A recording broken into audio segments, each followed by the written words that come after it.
Hello, and welcome to Encounters with Polish Literature, brought to you by the Polish Cultural Institute, New York.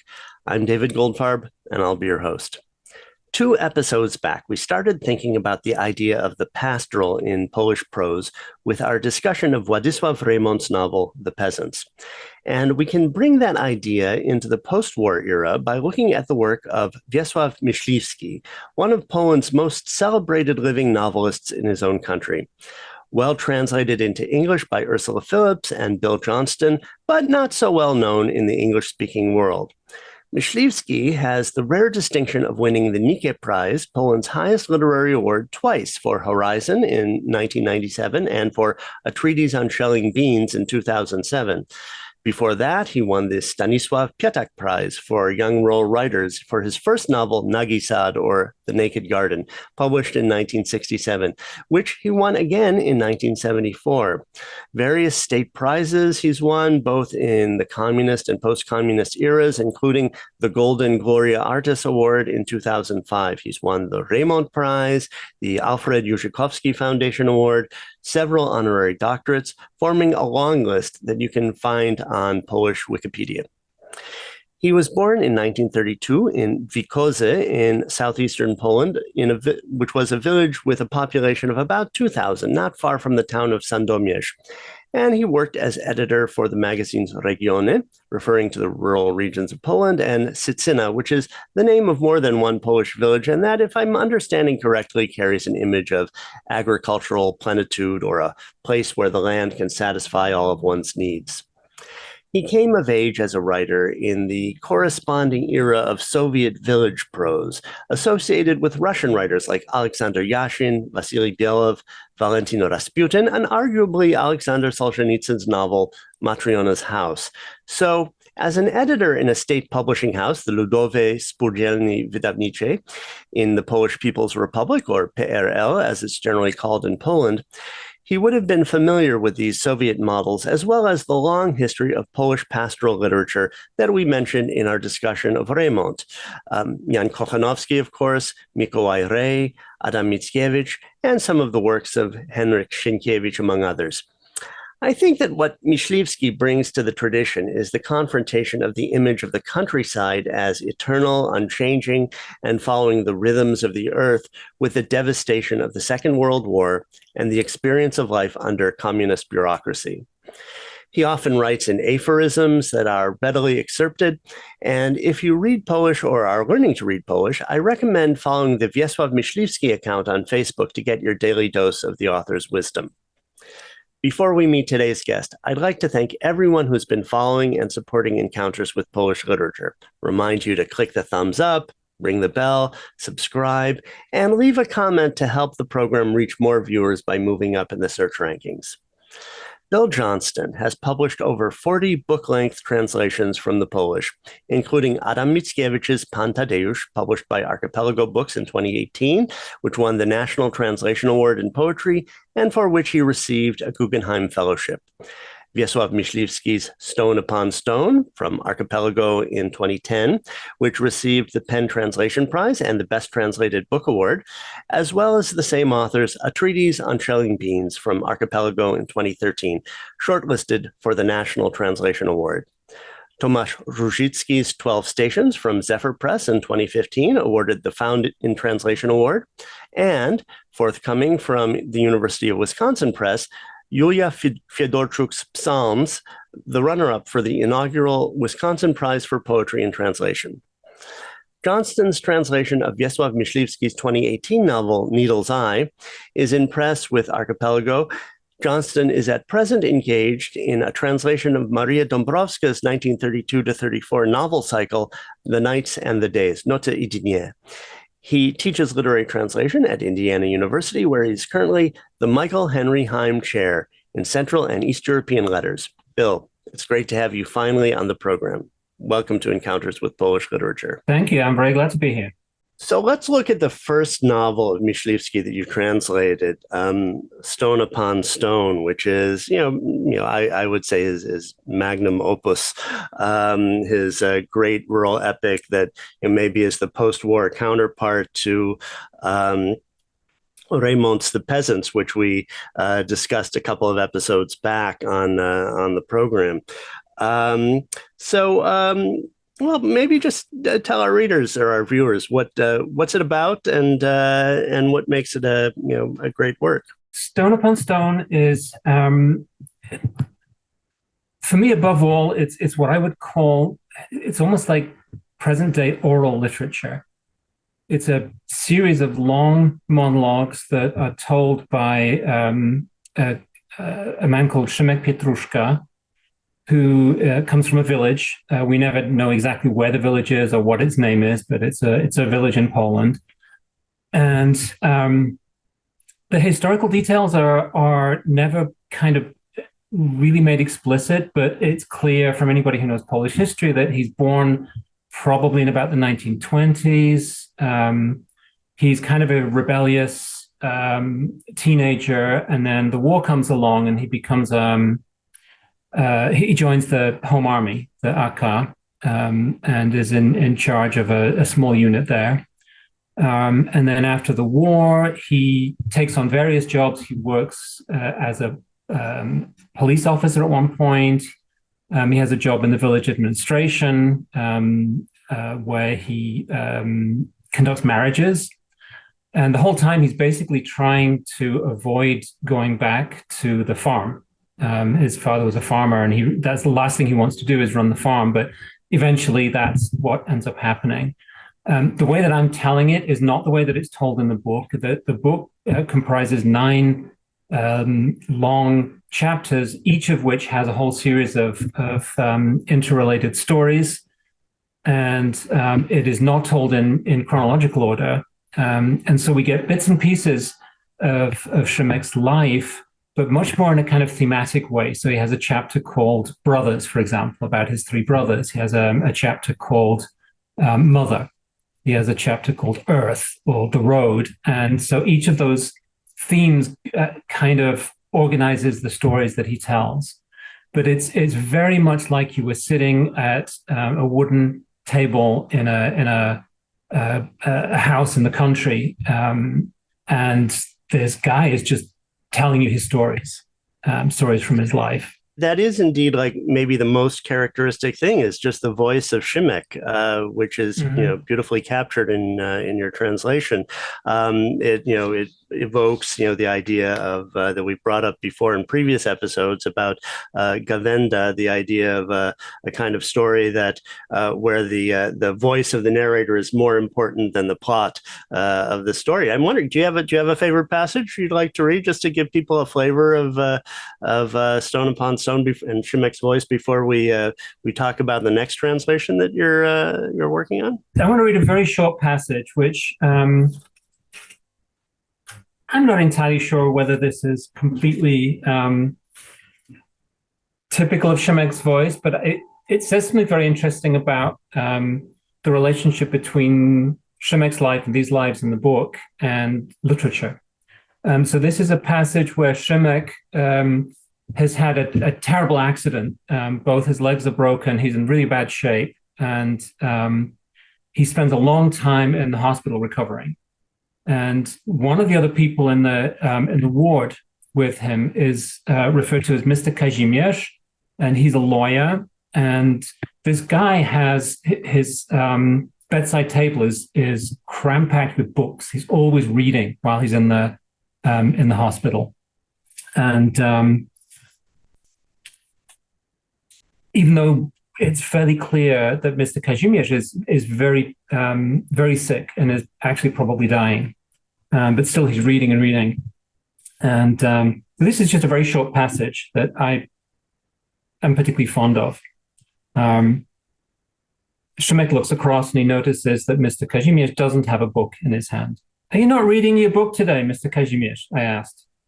There was a book lying open on the bedside table, and I was a bit surprised he wasn't reading, because a day didn't go by without him reading.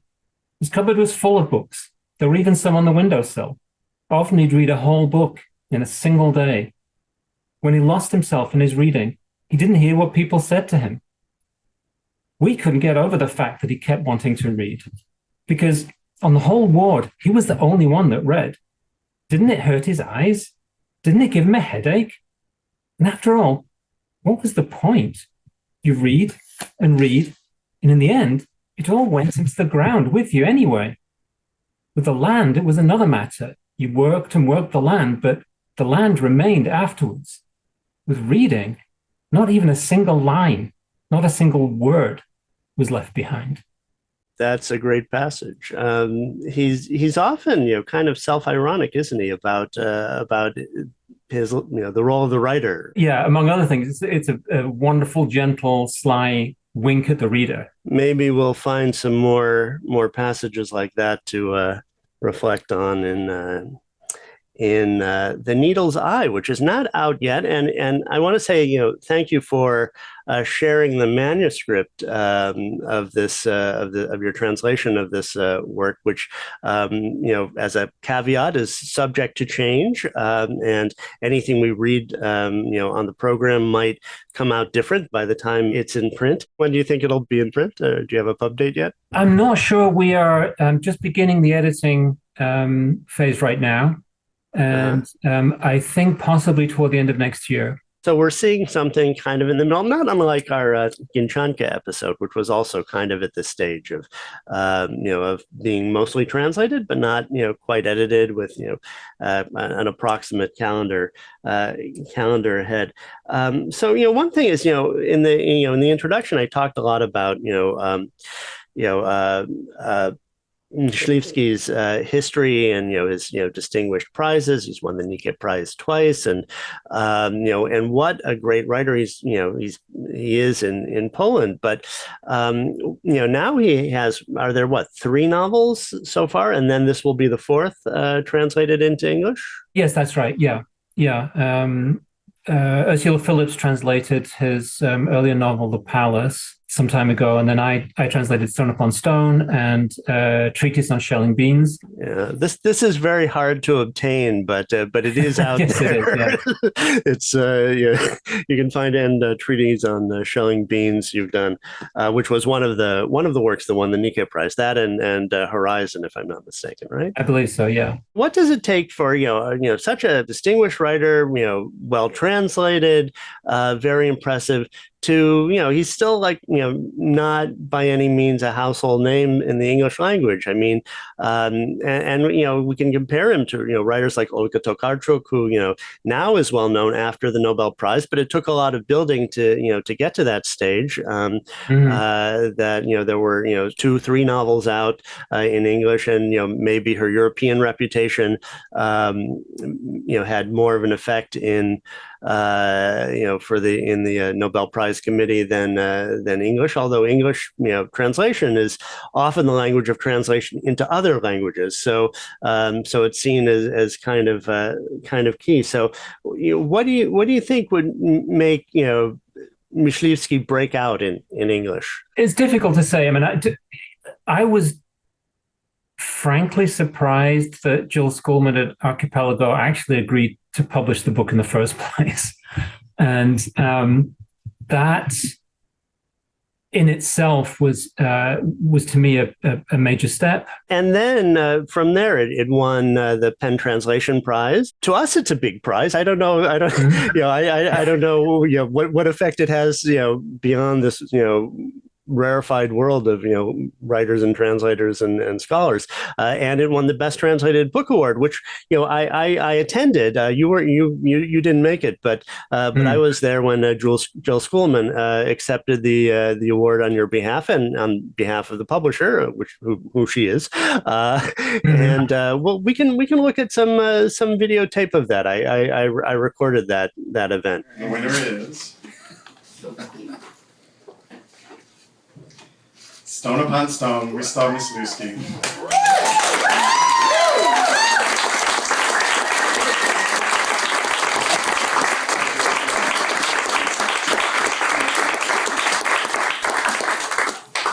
Thank you. Wow. This is a wonderful, wonderful thank you, Bill. And thank you, Amazon, for supporting the award. It's wonderful. And thank you, jurors, for loving the book.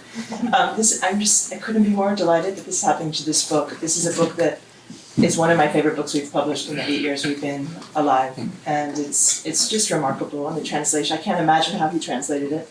He captured a voice that is so original and so alive and so brilliant and flowing, just overflowing with wisdom and humor and passion about life. And it's just, I encourage you all to read it. It's a wonderful book. And Bill will be delighted, and we'll have to call him right now. I'm delighted. I really couldn't be happier for Bill Johnston. He deserves it. I have to tell you, he deserves it. Could you repeat the name of the book? Stone Upon Stone by Wiesław Myśliwski. It's right there. Write that down. It's right there. Myśliwski. Anyhow, thank you very much, everybody. Thank It's an honor.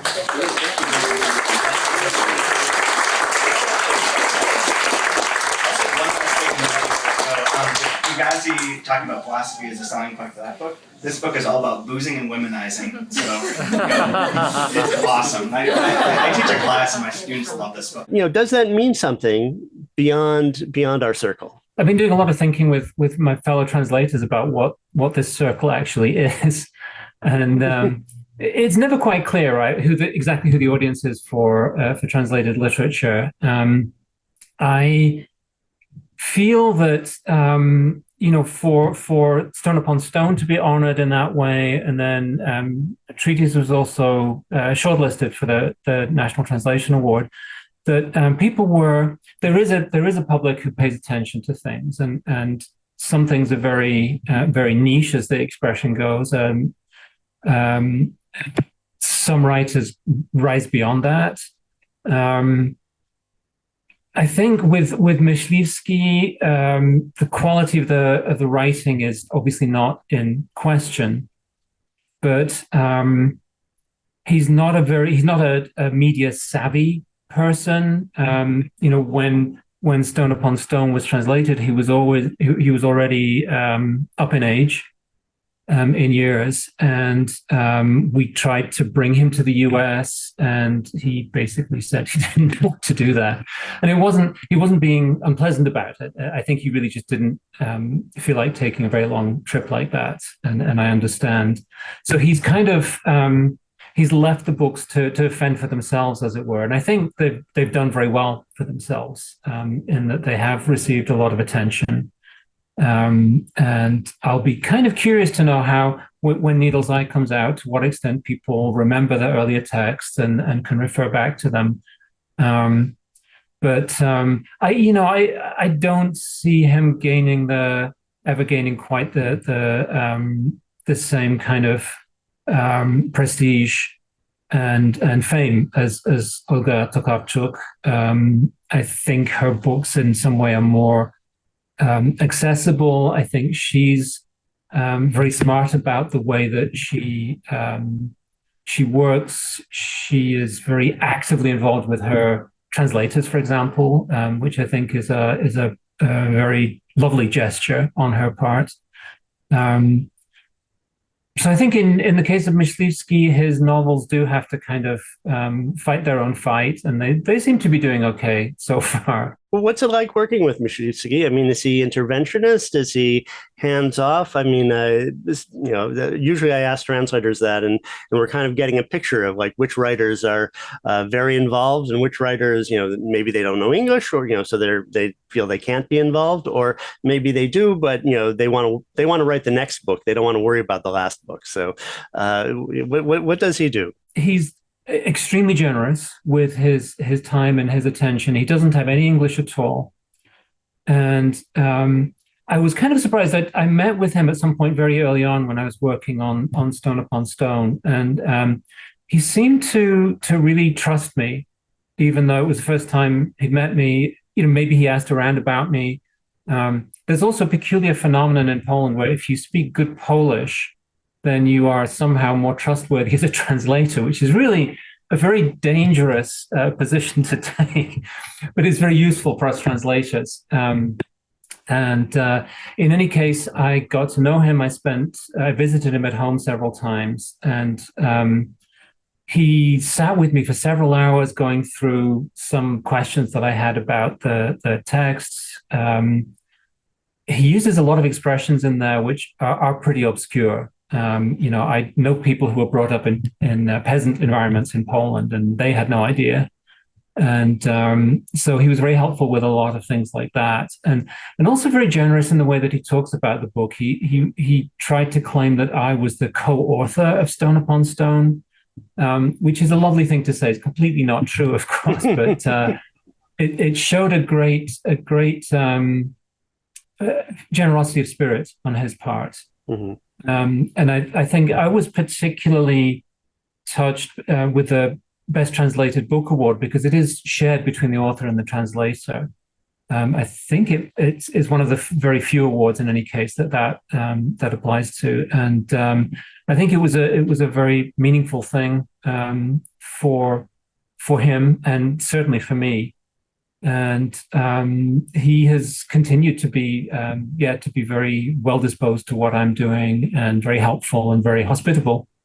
So it's been a very, very good working relationship that exists only in Polish, but one that has given me some particularly fond memories. While we're on the subject of the translation process, what happens next with this book? Archipelago Press is very small, and I assume you're working directly with Jill Schoolman. What's it like working with her on a project like this? I've lost count of the number of books I've done with Archipelago. I think we're at maybe 10 or 12. I don't know, it's quite a few. I have at least 2 in press with them right now. Jill's the best editor I've ever worked with. She's very sensitive. She's a really good reader, just a very good reader of English. A very sensitive reader of different writers, their styles, their preferences, their quirks. She's extremely respectful of the translator and is always open to negotiation, discussion.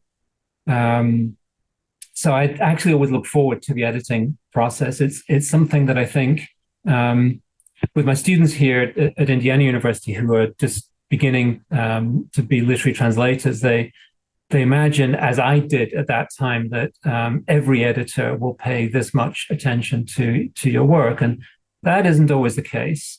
Sometimes they're heavy-handed, sometimes they're indifferent. And with Jill and sometimes her colleagues have been doing a little bit of the editing as well. I feel really I'm in the best possible hands there, and that all of the comments will be potentially helpful, and the end result will be the best possible text that we can put together with our combined efforts. So it's something I've treasured throughout the I think over 20 years now that I've been working with Archipelago. And you're fortunate that the source text is, as wonderful as it is. I mean, one issue, especially with very distinguished writers, is in Poland, is that they don't really have editors in the way that American writers do. So so there's always this hazard that there's something that really doesn't work in the English, and you want to be work in the Polish, and you want to, maybe you feel like you should edit it, when you bring it into English, but you also want to be faithful to the original, and with all of it, warts and all, and and at least this work you don't have to worry about that so much. At the beginning of working with Myśliwski, we were talking. This was before he had written Treatise and of course the subsequent books, and he told me that with Stone Upon Stone, it had taken him 10 years to write, which in itself is remarkable. But to me, even more remarkable was the fact he said he wrote the whole thing. He wrote the whole book, and he was dissatisfied with it, and so he wrote it again. Wow. And I've never seen that earlier version. I have no idea what it was about it that he didn't like, but it showed me that he's doing the work of that editors might do, that he's bringing his own critical eye to what he's writing, and not letting himself get away with things, and not letting himself be charmed by his own language, by his own whatever it may be, creativity, inventiveness, but is being very disciplined, in fact, about the way that paragraph is constructed, the way that the chapter and the whole book is constructed. So I feel he's a particular case. I mean, I know what you mean. There are a lot of Polish novels that are 600 pages long that would make a pretty good 200-page novel. It goes back to partly to the sort of the Gawenda thing, right? That if you like the voice, that you want it to keep on going. And someone told me in Poland as well that a lot of people prefer a longer book to a shorter book, that they feel that they're getting their money's worth that way. And that's a nice way of thinking about it as well. But it doesn't make for tight and disciplined fiction. And I think that was the thing with Stone Upon Stone. It's a big book. It is over 500 pages in each language, but you never get the sense that he's just kind of rambling on, in that way that Hasiek did, for example. Hasiek was being paid by the word, and so he just made Schweik as long as he possibly could while they were still paying him, which is, has its own charm. But this is not that kind of writing at all. I'm not really sure about all the details of his biography, but my understanding was that before he published his first novel, which he was about 35 years old, the Naked Garden, Nagisad, right? That's the first one. He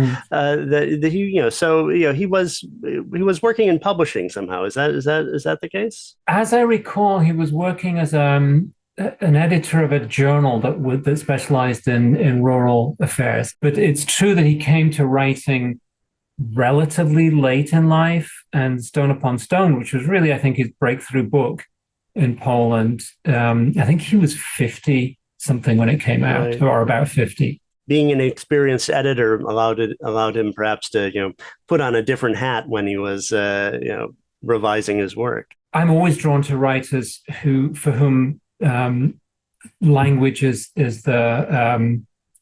not just a medium for telling a story, but is the thing that they're interested in. It puts me in mind of not of a writer, but of a painter, Paul Klee, who said, "Ich bin mein Stil," I am my style. And I think for me, Myśliwski is very much that kind of writer. And as I spoke with him about Stone Upon Stone, because I'd read the book before I met him, and I wanted to make sure that I was kind of that this impression of mine was indeed the case. And he said, absolutely, that it's the voice of the character is, he said, otherwise I'd just be telling stories. And what he's doing is he's creating a whole person through their use of language. And it's a very, very beautiful language. I'd love to praise my own translation. I'm sure it's excellent, but I'm so deeply glad that I can read Polish, because his Polish is something else again. He lots of things in there. Like he does the thing where to show respect for an older person, when you say what they're doing, you use a plural verb. Right. And it's something that I've never heard that in spoken language, but I know it exists. I've come across it in other sources, and it fits very, very naturally in his language. And the language is so pithy and wise and earthy and honest. And as I say, just very oral, very, very spoken. So The Needle's Eye, maybe we can give a little plot summary so that to orient people who will definitely want to read this book. It's a fantastic book. I couldn't put it down. It was great. It's a very different kind of book. In some ways, the structure is a little similar. It's telling the story of a life, or actually kind of two lives. It's telling them not necessarily in chronological order. It's episodic. It's much more than Stone Upon Stone. It's also kind of rhythmic in that certain elements and characters and situations crop up in different ways. The main character, as far as we can tell at least, comes from a small town, but he ends up being a professor of history. And a large part of the book is recounting episodes from his life when he was a student, before he was a student, when he had his first job working at a regional museum, when he's writing his doctoral dissertation. And this is happening mostly, so he's a small boy in World War II. And so most of the elements of the story take place in the through the 40s, 50s, 60s, and all of the historical events and the social realia from that time are woven into the various events and scenes that take place. But the book is very different in that, from a literary point of view, it's extremely complex, as you're aware. So there seem to be two characters, a young man and an old man, and at one point they seem to be just the same person, but one young, one old. But then at another point they seem to be versions of the same person who can actually meet in one place at the same time.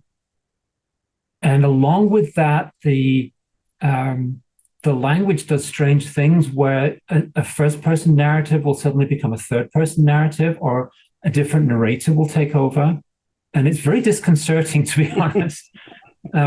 I had to read the opening chapter, I think, 3 or 4 times to really start to figure out what I thought was probably going on. And then I was kind of adapting my feelings and ideas about it really throughout the book. But it's really masterfully done and very disconcerting for a reader, but at the same time, there's something extremely beautiful about the idea of a narrator who could actually be two people, or the same person at different stages in life, and yet they can meet up. It's very mysterious in that way. I also had to do a lot of rereading, especially in that first chapter, just to, when you're getting, oriented as to what's going on.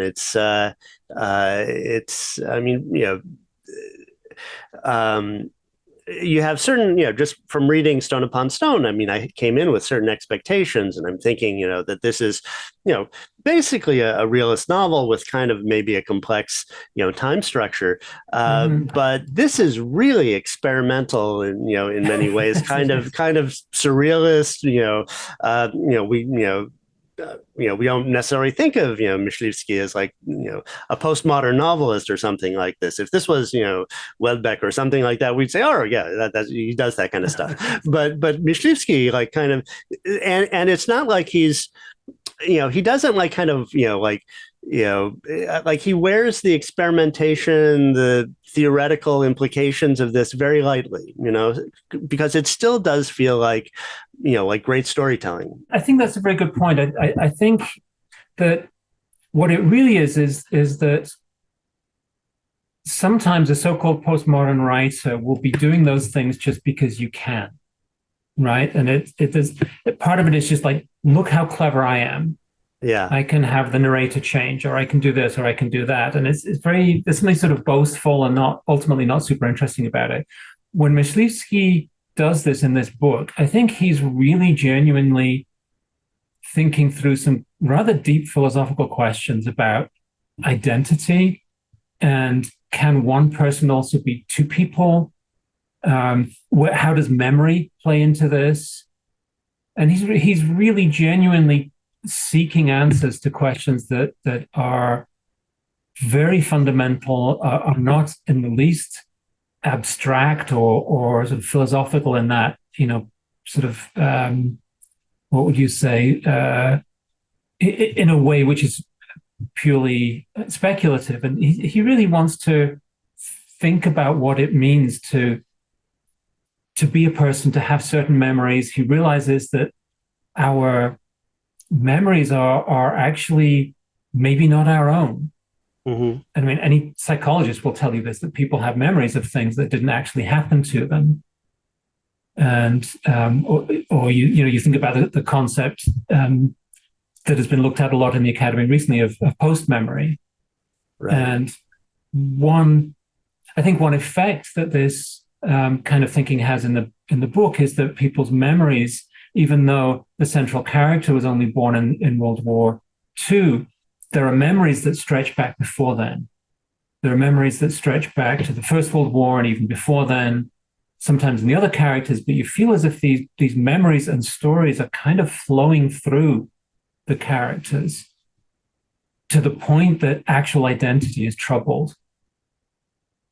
And I think it's a book of an older person who has thought a lot about life and identity and memory in relation to very concrete things, to their own life and their own experiences, and has the literary skill to put it together in a book like this. Let's maybe look at a passage, and I think you could another way to slice up the plot is to say this is a story about an old man who goes to a place called the Needle's Eye, which is an actual place in Sandomierz, which is about 4 kilometers from the village where Myśliwski was born. So it's an area that he knows. And he's trying to meet this girl there that he knows, and they don't meet. And that's kind of the plot, the recurring plot that happens over and over again in the work. So in the first instance, what seems to be the younger version of himself meets the older version of himself, and he's carrying this cane, and there are certain markers of identity which allow you to connect different versions of this story that happen at different times, and the cane is one of them. There are others. There's this reference to a fortune teller, a Roma fortune teller who's nursing a baby, who tells him when he's going to die, and he outlives that time. There's the girl. There's this question of whether the girl is going to pass through the Needle's Eye. Which is this kind of narrow archway at the top of a staircase that used to lead to a valley, but now is no longer a natural valley, but perhaps has been developed in some way. And the man is walking down, and he's feeling his way with his cane, and he falls and he dies. And that's the beginning. So the police, come in to investigate this story. Would you like to read? And they interview the younger man. Would you like to read that? I want to add something before I read, which is another feature of this book, which is also not new for Myśliwski, but is a little different. Is that there's a lot of kind of dark humor in it, and a lot of humor that's actually quite grotesque. And situations where you're not sure, where should this be funny? Should I be laughing? Should I be frightened? So all kinds of weird things go on. And this is one of them. So the old man has fallen to the bottom of the stairs and died. The young man, who seems to be the old man, because the young man, when he grows up later on, is given that cane. So we're already kind of really lost here. He's a witness to this event, and the police, and this is the militia, the militia, so we know that this is set in communist times. This policeman starts to interrogate him as if he's a suspect. And the young man the narrator is really kind of has no idea what's going on. And the whole time you feel as if he actually is carrying some guilt, and you're not quite sure why. You know that he didn't kill the old man, but there's something else going on. So at this point, the interrogator has left the room at the police station. After a short while, he returned. Right from the door, he barked out an impatient question. Do you have something to tell me? Let's, for the sake of argument, say that you didn't know him. We'll follow a different train of thought. You saw him coming down, yes? Where was he going? Toward the bottom. Obviously, if you're coming down, you're going toward the bottom. He sat at the desk, staring into my eyes with a strange intensity. Toward the bottom, you say. How would he have gone back up, since he could barely make it down? Have you not thought about that at his age, with a cane? I don't know, maybe he wasn't planning to go back up. He wasn't planning to, you say. How do you know he wasn't? I'm supposing. I have to tell you that these suppositions of yours can also be evidence. And we can use them against you, despite the fact that you're supposing something that supports your own innocence. Everything has two sides, every thought and every word. Nothing is unambiguous, contrary to what you might think. Unambiguousness is an illusion. The fact that you're just supposing gives you away. It shows there's something behind it. And what's behind something is the most important thing. True, you safeguarded yourself with that. Maybe, but sometimes maybe just pops out. But even then, it isn't without a reason. Words rule us. You ought to know it. You don't need to graduate high school to learn that. Sometimes you don't want to say a particular word, yet it says itself. So how is it then? Because something here doesn't add up. He fell silent, as if waiting for me to answer. I felt unnerved. He was silent for a long time, staring at me and not saying anything. And those eyes of his that were fixed on me, I thought I detected a question that he wanted to ask me, but he was worried he'd get mixed up in something himself. I was afraid of that question, waited nervously for him to put it to me. He didn't. He merely cleared his throat. And for a long while, that was the only sound that came out of his mouth. A moment later, he repeated, His made me flinch. Like that can conceal anything, even an accusation, for which, admittedly, there was no evidence, yet still it rang with a conviction that evidence would be found, if not sooner, then later.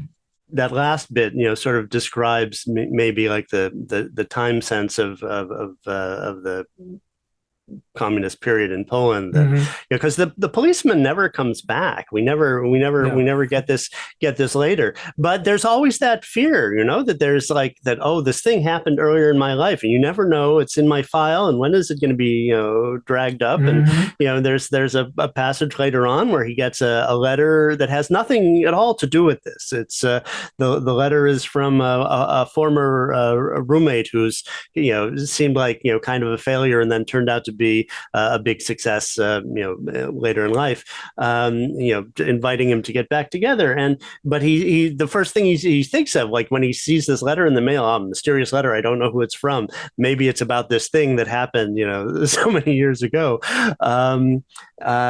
So there's the, in terms of like, the consciousness of what it, was like to be in the PRL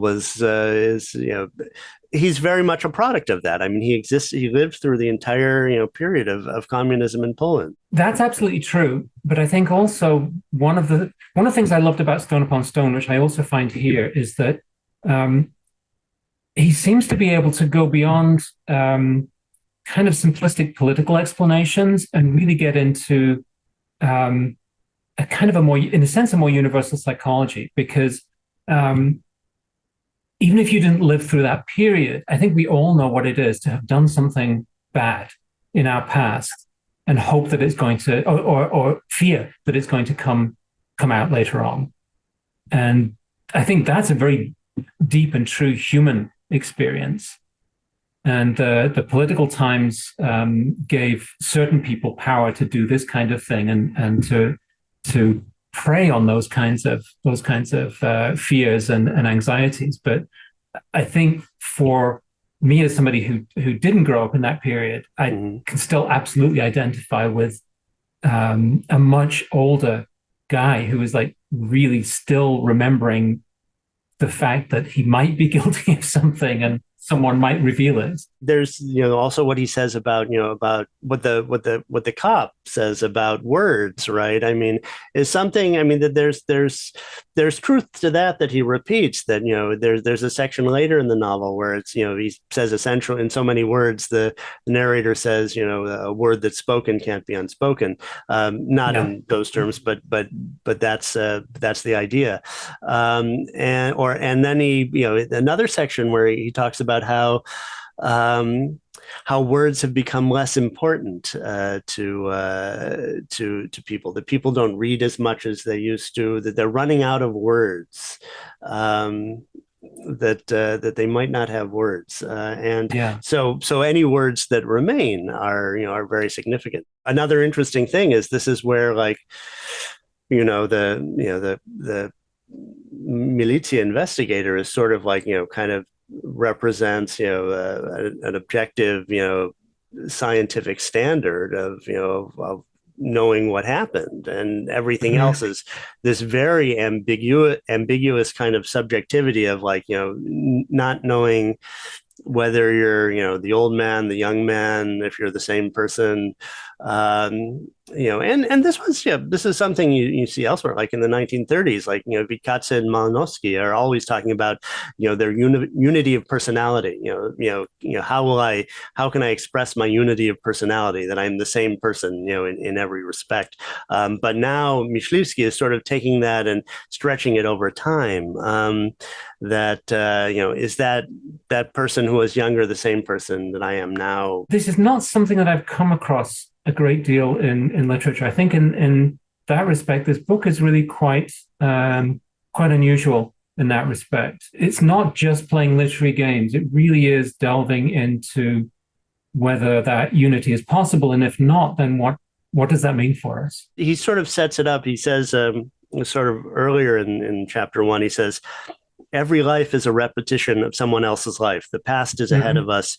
You must know that. We trail along behind it, because who could catch up with their own life, which is exactly what happens in this in this moment, and it happens again. It varies again and again, and at various points. I don't think we'll have time to read all of the examples of that, but every time I say, oh, here's another case where I don't know who is I and who is he, and who is the old man and who is the young man. I mean, there's another interesting passage in the third chapter where he kind of acknowledges this non-linearity of time. He says, the narrator says, I can't say for sure if it was after or before.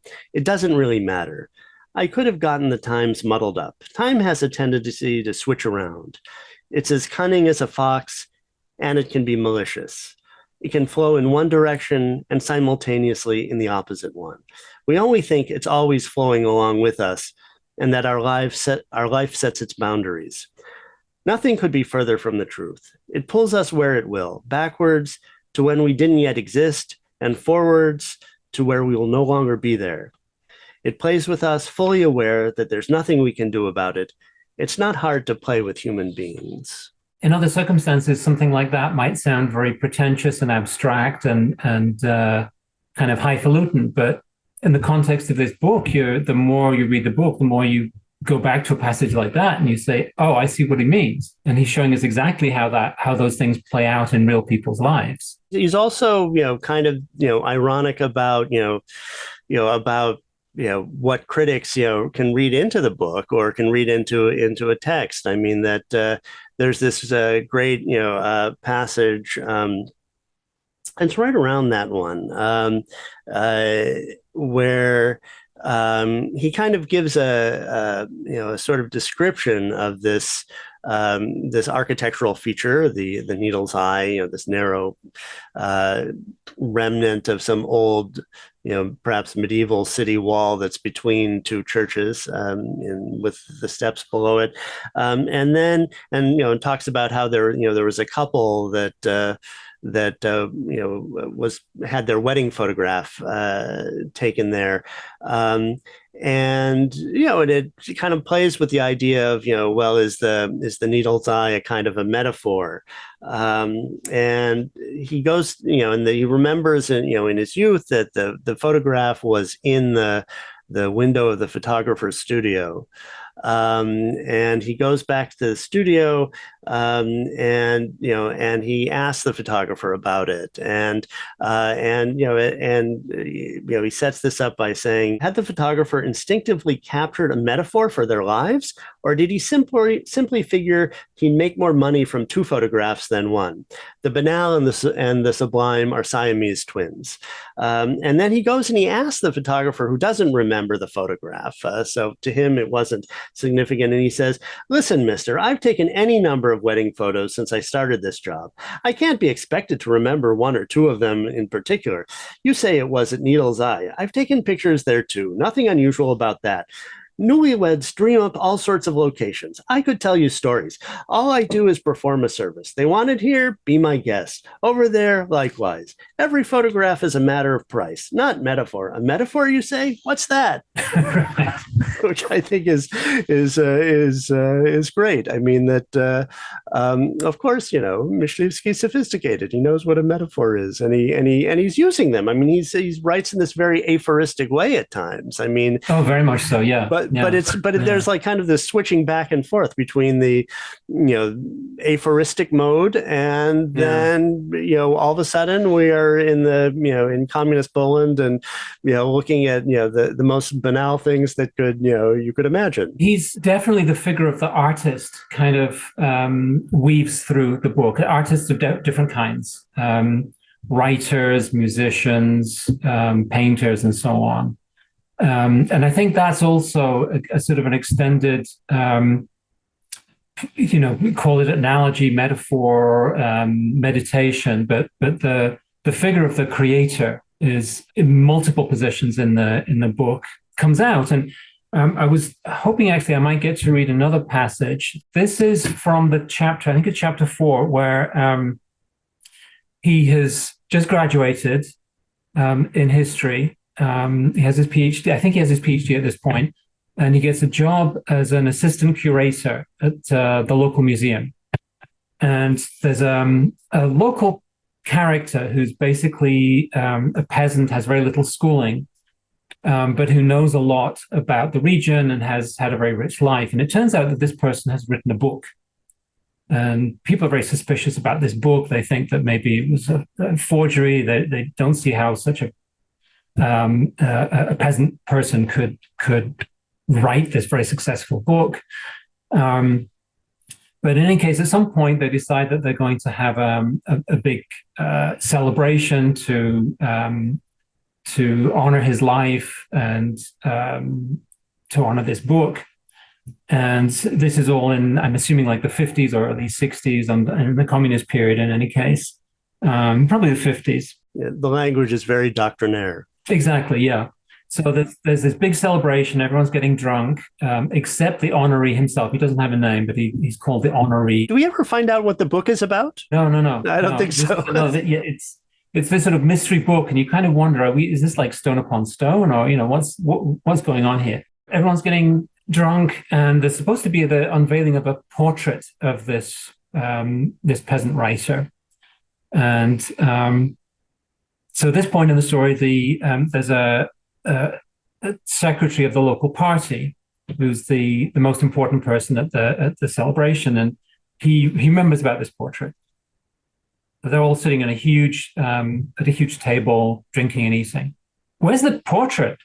the secretary said abruptly to one of his neighbors. "We ordered a portrait of our guest of honor." "They're just bringing it in, comrade secretary." A moment later, both wings of the double doors opened. A man came in with an easel and set it up right next to the secretary, but the secretary told him to move it further away so everyone would be able to see. Then 2 men brought in the portrait, which for the moment was hidden under a white cloth. They placed it on the easel. Only then did the painter himself make a formal entry. His hair was tied back in a ponytail. On his head, he wore a broad beret, and in place of a jacket, he had a long black robe. He bowed, and the secretary addressed him. "We now ask the artist to unveil his work for us."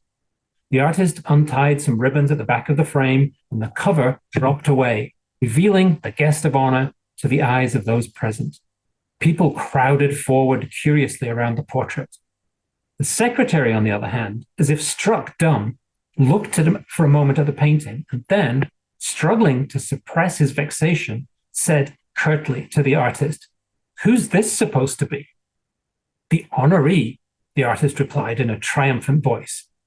On his knees, the secretary was seething. "Surely you were given instructions." "I was indeed, to show the honoree at his work. So I painted him at work." "What's he doing there?" "Writing." "He's not writing, he's praying. I'm not falling for that. You write at a desk, not kneeling down. What kind of painter are you?" He was furious. He jabbed a finger at the artist. The other comrades sat hunched over, heads lowered. It looked like the secretary was about to push back his chair and leave, but he merely grabbed a glass angrily and drained it. He poured himself another and downed that too. His table mates breathed a sigh of relief and also drank. "Pour him one as well," the secretary said to a waiter, his voice still charged. indicating the artist. "He should sit down and eat something. Somebody must have been having him on. We'll need to look into it. Take care of that." He turned to the man sitting next to him, and the man replied at once, "We already have an idea where to look, comrade secretary." "Good, do that." In my view, the portrait captured the honoree as he really did look when he was writing. In old clothes that he wore about the house, barefoot, he was kneeling on an old blanket, elbows resting on a stool. In his hand, he had a pen holder, and if you looked closely, you could see that a round hand nib was fitted in the holder. There were nibs like that back then. At the edge of the stool, there was a pot of ink, while between the writer's elbows lay a sheet of white paper, half covered with handwriting. In his quest for accuracy, the artist had included a wedding portrait of the writer and his wife hanging on the wall, though I'd been in their house several times and I'd never seen any picture like that. In front of the writer, just above his head, was a window with a small open pane. Outside the window, the heads of sunflowers sent rays of light onto the honoree's head and the hand that held the pen.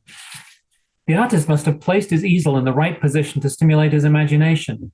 The honoree's face, bending over the sheet of paper, was more than half hidden.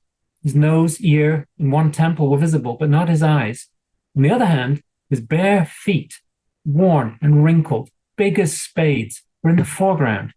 In this way, I thought the artist meant to show how much of the world the writer had had to travel in order to write that one book. "Couldn't you have put a desk in there?" The secretary, merely glum now, turned to the artist, who was still standing by the portrait. "We were switching out desks at the committee offices. One of those would have done. Now you're going to have to redo it. He can't be on his knees. We spilled our blood to raise them up from their knees. And boom, there he is kneeling again." Brilliant. And that's a lovely passage. I like that passage. It's humorous. It definitely captures the political correctness of that particular time. And I think this line about "we raised them up from their knees" is extremely telling of that very patronizing tone of the party officials toward the working class, toward, in this case, the peasantry. It's a very lovely moment. Throughout the whole thing, the honoree is not drinking. He's not taking part in this kind of orgy of booze and food. And it's just kind of like playfully amusing himself.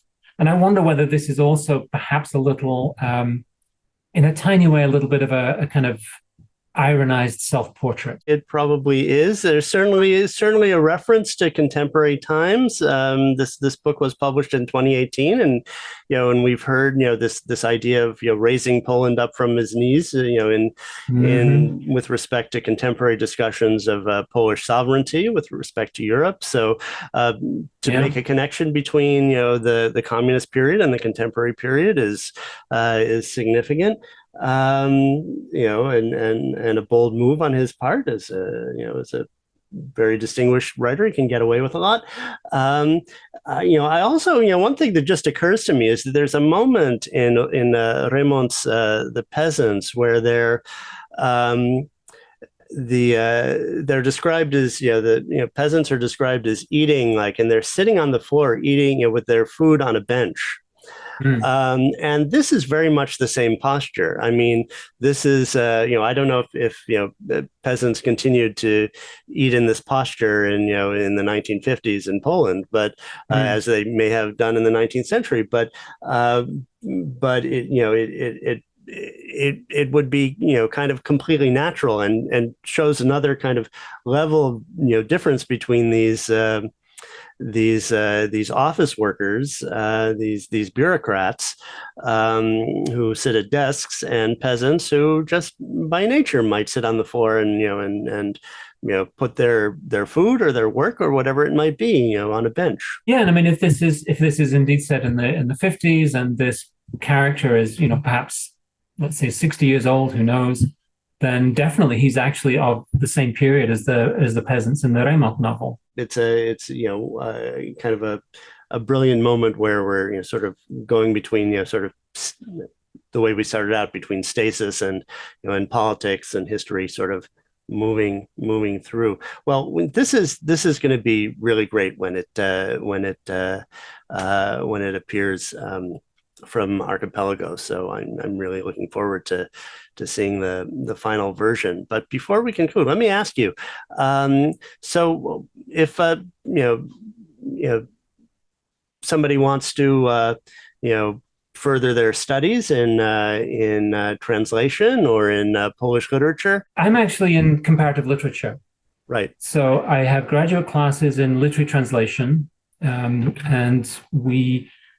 Indiana University is a wonderful place. We offer we teach many languages. And so I get to work with students working from all kinds of different languages, different departments. The last couple of years alone, I've had Korean, what have I got right now? Korean, Portuguese. I've worked with Old English. I've worked with Catalan, Hindi, pretty much the range of European languages, and many others besides. So it's a wonderful kind of international context in which to be doing the work of teaching literary translation. I also teach undergraduate classes in literature, also in film and photography, actually, literature and photography. Oh, great. So I don't teach Polish literature. I have some colleagues who do. Professor Joanna Niżyńska is here. Who has been on the program. And so she shoulders the work of teaching Polish literature and culture, leaving me to do the translation stuff. But we have a Polish Studies Center here, as you know. You've visited us, I know, several times, and so it's a very agreeable environment to be working in terms of my own work, and the kind of cross-disciplinary nature of it as well, because we have people interested in history. In Polish studies across lots of different departments: history, anthropology, geography, you name it. So there's a very rich musicology, very rich range of specializations here, all interested in Poland. That is wonderful. So let me thank you for joining me on Encounters with Polish Literature, and we'll do it again when you're working on Maria Dąbrowska's Nights and Days, correct? I mean, what's the time horizon for that? I'm using the title "The Nights and the Days." Okay, it's to work a little better in English. So I have the first two parts of the book pretty much complete. I'm in the middle of part 3. It's going to be a long process. It's going to be at least another 2 or 3 years, I think. I have not yet found a publisher for it. So that's obviously a crucial part of the proceedings. But the work itself is bringing me great joy. It's a fabulous novel. And I've been doing other projects in between as well. So it's something that I always enjoy coming back to. And one day it will see the light of day in English. It's never been published in English before, and I've been translated into English. So this is a project which is very, very close to my heart. All right, well, maybe we'll talk about Dąbrowska next year sometime. And if it doesn't have a publisher, we'll put it out there, because there are publishers who watch this program, and I've seen concrete results. That's good to know, and I'd love to talk about it. Great, that would be wonderful. All right, so thanks again for being on the show. Thanks very much, David. It's been a pleasure. Hang on. Please subscribe and click the bell to stay on top of the program. Watch the credits for some recommendations about how you can support aid for Ukraine and for Ukrainians fleeing the war in their country. I'd like to thank all the people who helped make this series possible. The Polish Cultural Institute New York sponsors our program. Bartek Rymisko, head of Humanities and Literature at the Polish Cultural Institute New York, is our executive producer. Natalia Yudin is my fellow producer and editor. Our opening and closing music is by Radek Przedpełski. Thank you all for listening and reading along with us. Let's meet again in a month, when we'll be continuing our series on Polish reportage with Sean Bai, translator of Mikołaj Grinberg's stories about Polish Jews. I'd like to say sorry, but there's no one to say sorry to. And we'll also be looking at a yet untranslated work by Patrycja Dołowy that might be called in English Treasures, Hunters and Guardians of Jewish Memory. See you then.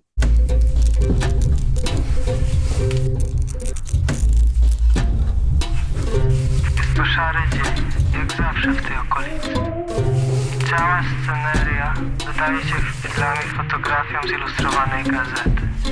Tak szary, tak płaskie, są domy, ludzie i pojazdy.